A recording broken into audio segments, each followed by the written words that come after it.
పరిశుద్ధ గ్రంథంలో నుండి కీర్తనలు 85వ అధ్యాయం ఉత్తరపతి తరగతిగా చదువుకుంటాం. యెహోవా, నీవు నీ దేశం ఏడల కటాక్షం చూపి ఉన్నావు.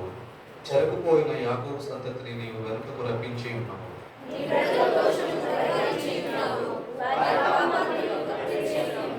నీ ఉగ్రత అంతయు మానివేసి ఉన్నావు. నీ కోపాగ్ని చల్లార్చుకొని ఉన్నావు.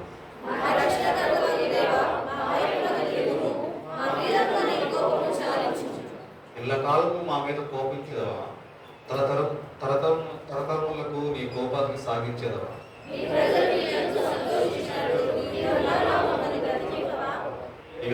యెహోవా, నీ కృప మాకు కనపరచుము. నీ రక్షణ మాకు దయచేయుము.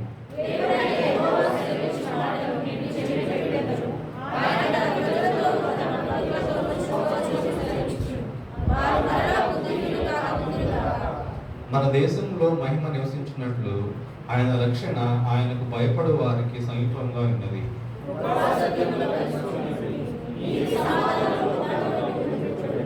భూమిలో నుండి సత్యము మొలుచును, ఆకాశంలో నుండి నీతి పారజూచును. చివరి వచ్చిన కలిసి చదువుకుందాం. నీతి ఆయనకు ముందు నడుచును, ఆయన అడుగు జాడలో నడుచును. దేవుడు తన పరిశుద్ధ వాక్యం దీవించును.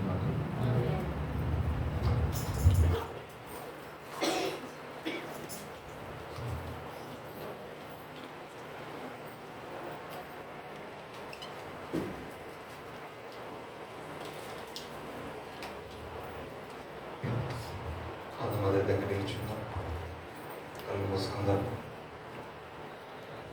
శ్రేష్టమైన ఆరాధన సమయంలోకి నామందరూ వచ్చినట్లుగా ఎక్కడైతే తల్లిదండ్రులు ఆయన నామమును ఏకీభవిస్తారో వారి మధ్యలో ఆత్మస్వరూపిగా దేవాత దేవుడు వార్తను చేసిన రీతిగా ఆయన పరలోక సింహాసనంలో విడిచి